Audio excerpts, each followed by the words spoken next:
اعوذ باللہ من الشیطان الرجیم بسم اللہ الرحمن الرحیم نحمدہ و نصلی علی رسولہ الکریم۔ السلام علیکم ورحمۃ اللہ وبرکاتہ۔ مضبوط سماج مضبوط خاندان۔ معاشرے میں خاندان ایک اہم یونٹ ہے۔ معاشرے کی اصلاح اس وقت ممکن ہے جب ایک خاندان مضبوط ہو، اور خاندان اسی وقت مضبوط ہے جب اس کے منتظمین باصلاحیت ہو اور سمجھدار ہو اور خاندان کو مربوط رکھنے والے ہوں۔ خاندان کی مضبوطی اس وقت ممکن ہے جب خاتون صحیح اسلامی تعلیمات سے آراستہ ہو اور اسلامی قدروں کی پیروی کرنے والی ہو۔ ایسی خواتین اپنی تمام تر صلاحیتیں اور کوششیں خاندان کو مضبوط اور مستحکم کرنے میں لگائیں گی۔ سورہ توبہ آیت نمبر 71-72 میں فرمایا جا رہا ہے والمؤمنون والمؤمنات بعضهم اولیاء بعض یامرون بالمعروف وینہون عن المنکر ویقیمون الصلاة ویؤتون الزکاة ویطیعون اللہ ورسولہ اولئک سیرحمہم اللہ ان اللہ عزیز حکیم۔ وعد اللہ المؤمنون والمؤمنات جنات تجری من تحتها الانہار خالدین فیہا اولئک سیرحمہم اللہ ان اللہ عزیز حکیم۔ یعنی مومن مرد اور مومن عورتیں ایک دوسرے کے رفیق ہیں، بھلائی کا حکم دیتے ہیں، برائی سے روکتے ہیں، نماز قائم کرتے ہیں اور زکوٰۃ دیتے ہیں، اللہ اور رسول کی اطاعت کرتے ہیں۔ یہی وہ لوگ ہیں عنقریب ان پر اللہ رحم فرمائے گا۔ وہ زبردست حکمت والا ہے۔ اللہ کا وعدہ ہے ایسے مومن مردوں اور مومن عورتوں کے لیے جنت کا وعدہ ہے جس کے نیچے نہریں بہہ رہی ہوں گی، وہاں وہ ہمیشہ رہیں گے۔ اللہ کی رضامندی سب سے بڑی چیز ہے اور یہی عظیم کامیابی ہے۔ حدیث میں آتا ہے عورت اپنے شوہر کے گھر کی اور اس کے بچوں کی نگراں ہیں، ان کے بارے میں جواب دہ ہیں۔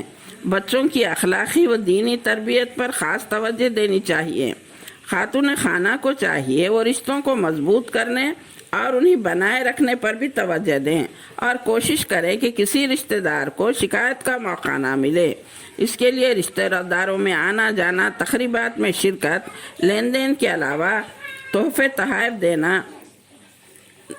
دینا اور رشتوں کو جوڑنا اسلام کی بنیادی تعلیم ہے۔ بچوں کی تربیت، گھر کا انتظام، شوہر کی فرما برداری، بزرگوں کی خدمت، اسلامی حدود میں رہتے ہوئے اپنی صلاحیتوں کے استعمال، یہی ذمہ داریاں ہیں۔ عورت سماج میں مختلف کردار ادا کرتی ہے، کبھی ماں، کبھی بیٹی، کبھی بہن، تو کبھی پرخلوص غم گسار، ہمدرد اور اطاعتشوار شریک حیات۔ قرآن میں اللہ تعالیٰ کا ارشاد ہے اس کی نشانیوں میں سے یہ ہے کہ اس نے تمہارے لیے جوڑے پیدا کیے تاکہ تم اس سے سکون پاؤ۔ نبی صلی اللہ علیہ وسلم نے فرمایا سب سے افضل مال ذکر کرنے والی زبان، شکر کرنے والا دل اور صالح بیوی ہے۔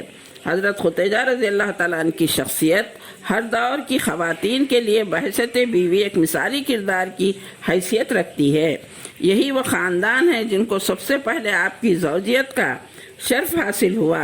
پہلی دفعہ جب وحی نازل ہوئی، جب حضور صلی اللہ علیہ وسلم گھر تشریف لائے اور کہا مجھے کچھ اڑاؤ، وہ اپنے شوہر کی ڈھارس بندھائی، آپ نے فرمایا مجھے جان کا خوف لاحق ہے، تو حضرت خدیجہ رضی اللہ تعالیٰ عنہ نے کہا آپ پریشان نہ ہوں، آپ نے کبھی کوئی غلط بات نہیں کی، کبھی کسی کا دل نہیں دکھایا، آپ یتیموں کے والی، بیواؤں کے مددگار ہیں، مسکینوں کی خدمت کرتے ہیں، خاندان والوں کے ساتھ مہربانی کرتے ہیں، اللہ تعالیٰ آپ کو کبھی ضائع نہیں کرے گا۔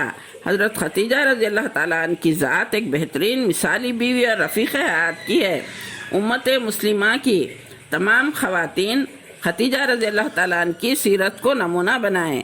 گھر کے انتظامات کو بحسن خوبی چلانے میں مردوں اور عورتوں دونوں کی ذمہ داری ہوتی ہے۔ اللہ تعالیٰ چند خاص امور عورتوں کے ذمہ کیے، مثلاً بچوں کی تربیت کرنا، گھر کو صاف ستھرا رکھنا، کھانے پینے کا نظم چلانا۔ ایک اچھی خاتون گھر کو جنت کا نمونہ بنا سکتی ہے جس کے اندر کفایت شعری، سلیقہ مندی، خوش اخلاقی، صفائی ستھرائی پائی جاتی ہے۔ ایسی عورت جس کے اندر